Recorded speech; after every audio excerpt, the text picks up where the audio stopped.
Hi hello ನಮಸ್ಕಾರ ಚಾನಲ್ಗೆ ಸ್ವಾಗತ.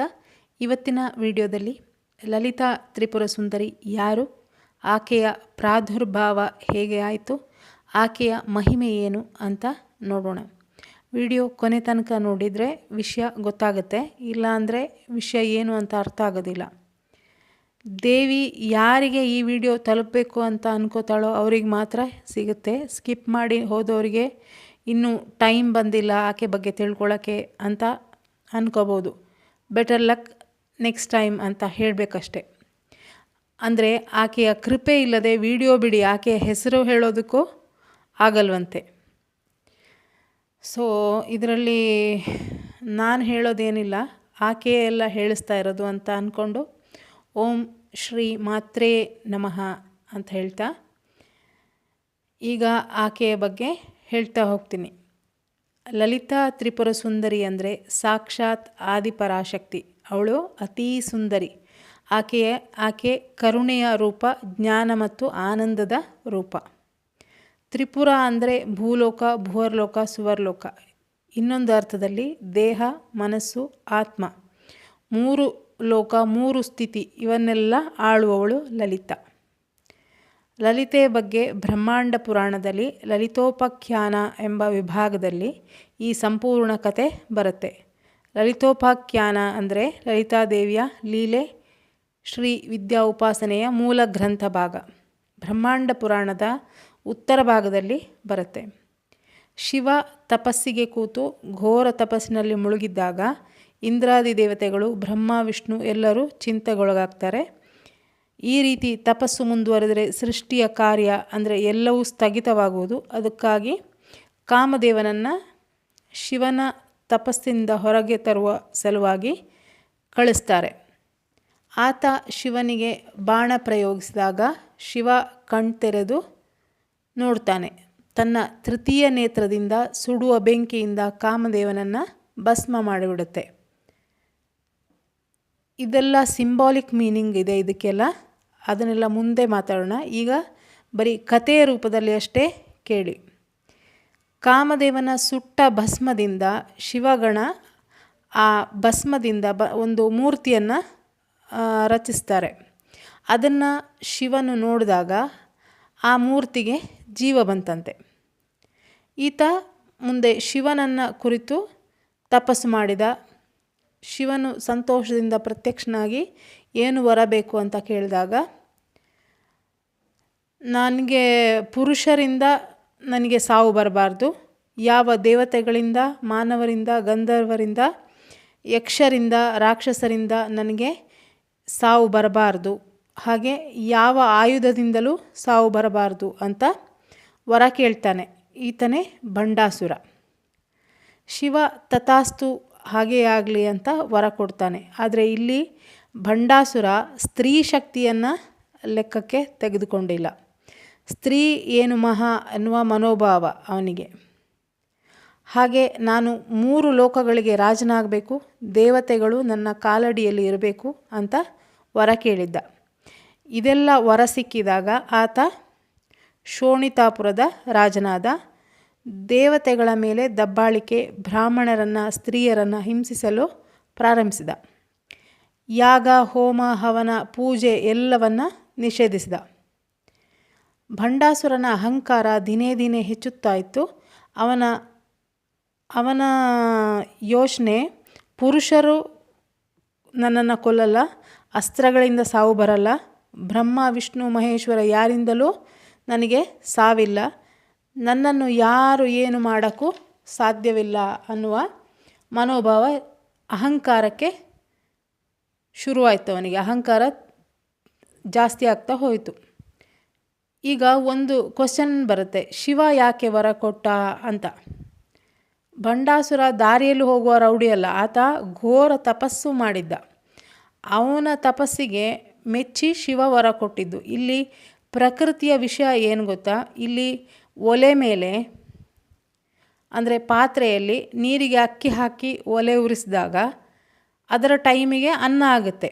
ಅದು ಕೆಟ್ಟವರು ಇಟ್ಟು ಅನ್ನಕ್ಕಿಟ್ಟರೂ ಅನ್ನ ಆಗುತ್ತೆ, ಒಳ್ಳೆಯವರಿಟ್ಟರೂ ಅನ್ನ ಆಗುತ್ತೆ. ಸೊ ಬೆಂಕಿಯ ಗುಣ ಬೇಯಿಸೋದು, ಅದು ಒಳ್ಳೆಯವರು ಕೆಟ್ಟವರು ಅಂತ ನೋಡಲ್ಲ.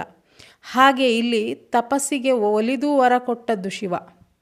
ಅಂದರೆ ಭಂಡಾಸುರ ಸ್ತ್ರೀ ಶಕ್ತಿಯನ್ನು ಲೆಕ್ಕಕ್ಕೆ ತೆಗೆದುಕೊಳ್ಳದೆ ಹೋದ.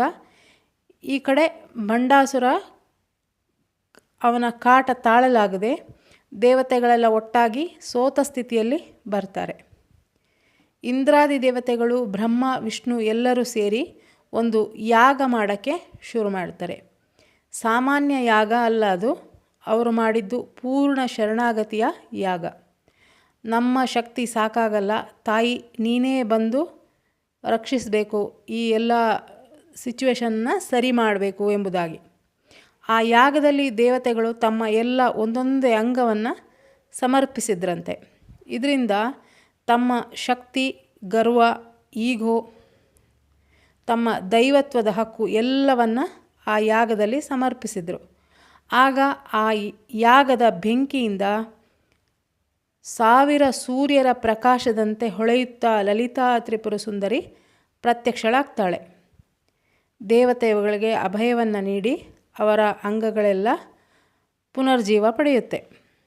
ಹಾಗೆ ಆಕೆ ಷೋಡಶಿ 16 ವರ್ಷದ ತಾಯಿ ಪ್ರತ್ಯಕ್ಷಳಾಗ್ತಾಳೆ.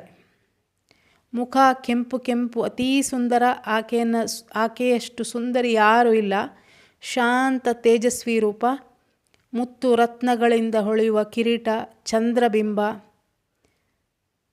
ಅವಳ ಮೂಗಿನ ಆಭರಣದ ಹೊಳಪು ನಕ್ಷತ್ರದ ಹೊಳಪನ್ನು ತಿರಸ್ಕರಿಸುವಂತೆ ಹೊಳಿತಾ ಇದೆಯಂತೆ. ಚತುರ್ಭುಜೆ ಆಕೆ. ಒಂದು ಕೈಯಲ್ಲಿ ಪಾಶ, ಅಂಕುಶ, ಕಬ್ಬು, 5 ಪುಷ್ಪದ ಬಾಣಗಳು. ಇದಕ್ಕೆಲ್ಲ ಬೇರೆ ಬೇರೆ ಮೀನಿಂಗ್ ಇದೆ. ಈಗ ಸುಮ್ಮನೆ ಕತೆ ಥರ ನೋಡೋಣ, ಆಮೇಲೆ ಅದು ಮೀನಿಂಗ್ ಬಗ್ಗೆ ಮತ್ತೆ ಹೇಳ್ತೀನಿ. ಆದರೆ ಮೇಯ್ನ್ ಇರುವಂಥ ಅಂದರೆ ಸ್ವಲ್ಪ ಹೇಳ್ತೀನಿ ಈಗ. ಪಾಶ ಅಂದರೆ ನಮ್ಮ ಆಸೆ, ಅಟ್ಯಾಚ್ಮೆಂಟ್, ಈಗೋ. ಅಂದರೆ ನಮ್ಮಲ್ಲಿರೋ ಈಗೋ, ಆಸೆ, ಅಟ್ಯಾಚ್ಮೆಂಟ್ ಇದನ್ನೆಲ್ಲ ನಿಗ್ರಹಿಸೋದಕ್ಕೆ ಪಾಶ.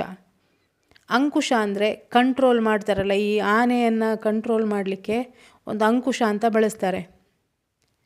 ಅದು ನಮ್ಮನ್ನು ಅಂದರೆ ಕಂಟ್ರೋಲ್ ಮಾಡುವಂಥ, ಅಂದರೆ ದಾರಿ ತಪ್ಪಿ ಹೋಗದ ಹಾಗೆ ಕಂಟ್ರೋಲ್ ಮತ್ತು ಡಿಸಿಪ್ಲಿನ್ ಕಲಿಸೋದಕ್ಕೆ ಅಂಕುಶ. ಇನ್ನೊಂದು ಕೈಯಲ್ಲಿ ಕಬ್ಬು, ಆಕರ್ಷಣೆ ಮತ್ತು ಪ್ರೇಮ, ರಸ. ಅಂದರೆ ಶಕ್ತಿ ಫೋರ್ಸ್ನಿಂದ ಅಲ್ಲ, ಪ್ರೇಮದಿಂದ ಕೆಲಸ ಮಾಡೋದು ಅಂತ ಹೇಳುವ ಅರ್ಥ. ಪಂಚತನ್ಮಾತ್ರ ಅಂದರೆ 5 ಬಾಣಗಳು: ಶಬ್ದ, ಸ್ಪರ್ಶ, ಸುವಾಸನೆ, ರುಚಿ, ದೃಷ್ಟಿ. Sound, touch, smell, taste, site. ನಮ್ಮ ಪಂಚ ಇಂದ್ರಿಯಗಳ ಕಂಟ್ರೋಲು ಈ ರೀತಿ ಶೋಭಿಸ್ತಾ ಇರುವ ಆಕೆ ಕೈಯಲ್ಲಿ 5 ತನ್ಮಾತ್ರ ಸಾಯಿಕೆ ಅಂದರೆ 5 ಬಾಣಗಳನ್ನು ಹಿಡ್ಕೊಂಡು ಶೋಭಿಸ್ತಾ ಇರುವ ಆಕೆ ಕೂತಿರುವ ಸಿಂಹಾಸನ ಯಾವ ರೀತಿ ಇದೆ ಅಂದರೆ ಬ್ರಹ್ಮ, ವಿಷ್ಣು, ರುದ್ರ, ಈಶ್ವರ ಸಿಂಹಾಸನದ 4 ಕಾಲುಗಳಂತೆ. ಆಸನದ ಮೇಲೆ ಸದಾಶಿವ ಮಲಗಿದ್ದಾನೆ, ಆತನ ಮೇಲೆ ಆಕೆ ಕೂತಿದ್ದಾಳೆ. ಆಕೆ ಶ್ರೀಮಾತಾ, ಶ್ರೀ ಮಹಾರಾಜ್ಞಿ. ಅಂದರೆ ಆಕೆ ನಮ್ಮ ತಾಯಿಯೂ ಹೌದು, ತ್ರೈಲೋಕ್ಯ ಸಾಮ್ರಾಜ್ಞಿಯೂ ಹೌದು, ವಿಶ್ವ ಸಾಮ್ರಾಜ್ಞಿಯೂ ಹೌದು. ಇನ್ನು ಲಲಿತಾ ಸಹಸ್ರನಾಮದಲ್ಲಿ ಬರುವ ಆಕೆಯ ವರ್ಣನೆ ಕೇಳ್ತಾ ಇದ್ದರೆ ಆಹಾ ಕರ್ಣಾನಂದ, ಕೇಳ್ತಾನೇ ಇರೋಣ ಅಂತ ಅನಿಸತ್ತೆ. ಅವಳ ಮಣಿದ್ವೀಪದ ವರ್ಣನೆ, ಅವಳ ಆಭರಣದ, ಅವಳ ಕಾಲಗೆಜ್ಜೆ, ಇದರ ವರ್ಣನೆ ಕೇಳಬೇಕು. ಇದೆಲ್ಲ ಕೇಳ್ತಾ ಇದ್ದರೆ ಕೇಳ್ತಾನೇ ಇರೋಣ ಅಂತ ಅನಿಸುತ್ತೆ. ಇಷ್ಟೆಲ್ಲ ವೈಭವದಿಂದ ಆದ ಆಕೆಯ ಪ್ರಾದುರ್ಭಾವ ಭಂಡಾಸುರನ ವಧೆಗೋಸ್ಕರ ಆಯಿತು. ಆದರೆ ಭಂಡಾಸುರ ವರದ ಪ್ರಭಾವದಿಂದ ಅತ್ಯಂತ ಶಕ್ತಿಶಾಲಿಯಾಗಿ ಮೆರೀತಾ ಇರ್ತಾನೆ. ಲಲಿತೆ ತನ್ನ ಶಕ್ತಿ ಸೈನ್ಯದಿಂದ ಅವನ ಮೇಲೆ ಆಕ್ರಮಣ ಮಾಡಿ ಅವನನ್ನು ವಧಿಸಿ ದೇವತೆಗಳಿಗೆ ಅಭಯವನ್ನು ಕೊಡ್ತಾಳೆ. ಶಿವನ ಇನ್ನೊಂದು ತತ್ವ ಕಾಮೇಶ್ವರನೊಂದಿಗೆ ಆಕೆಯ ವಿವಾಹವಾಗುತ್ತೆ. ಇಲ್ಲಿ ಇನ್ನೊಂದು ವಿಷಯ, ಶಿವ ಮತ್ತು ಶಕ್ತಿ ಯಾವತ್ತೂ ಬೇರೆ ಬೇರೆ ಅಲ್ಲ. ಶಿವ ಶಕ್ತಿ ಐಕ್ಯ ರೂಪಿಣಿ ಆಕೆ. ಶಿವನೂ ಅವಳೇ, ಶಕ್ತಿಯೂ ಅವಳೇ. ಶಿವಶಕ್ತಿ ಐಕ್ಯ ರೂಪಿಣಿ ಅಂತ ಬರುತ್ತೆ ಲಲಿತಾ ಸಹಸ್ರನಾಮದಲ್ಲಿ. ನಮ್ಮ ಕಡೆ ಮಾತಾಡುವಾಗ ಏನಾದರೂ ಒಂದು ಕೆಟ್ಟ ವಿಷಯ ಕಿವಿಗೆ ಬಿದ್ದಾಗ ಒಂದು ಉದ್ಗಾರ ಬರುತ್ತೆ, ಶಿವ ಶಿವ ಅಂತ. ಶಿವ ಅಂದರೆ ಶಿವ, ಶಿವ ಅಂದರೆ ತಾಯಿ, ಅದಕ್ಕೆ ಶಿವ ಶಿವ ಅಂತ ಅನ್ನೋದು. ಸೊ ಅವರಿಬ್ಬರು ಬೇರೆ ಬೇರೆ ಅಲ್ಲ. ಮುಂದಿನ ವಿಡಿಯೋಗಳಲ್ಲಿ ಲಲಿತಾ ಸಹಸ್ರನಾಮದ ಫಲಶ್ರುತಿ ಬಗ್ಗೆ ಮಾತಾಡೋಣ. ಇದು ಕತೆ ನಾನೀಗ ಸ್ವಲ್ಪ ಮೇಲಿಂದ ಮೇಲೆ ಹೇಳಿರೋದು, ಇನ್ನು ಜಾಸ್ತಿ ತುಂಬ ದೊಡ್ಡ ವಿಡಿಯೋ ಆಗುತ್ತೆ ಅಂತ ಹೇಳಿಲ್ಲ. ಸೊ ನೆಕ್ಸ್ಟ್ ವಿಡಿಯೋದಲ್ಲಿ ಫಲಶ್ರುತಿ ಏನು ಅಂತ ನೋಡೋಣ. Thank you for watching.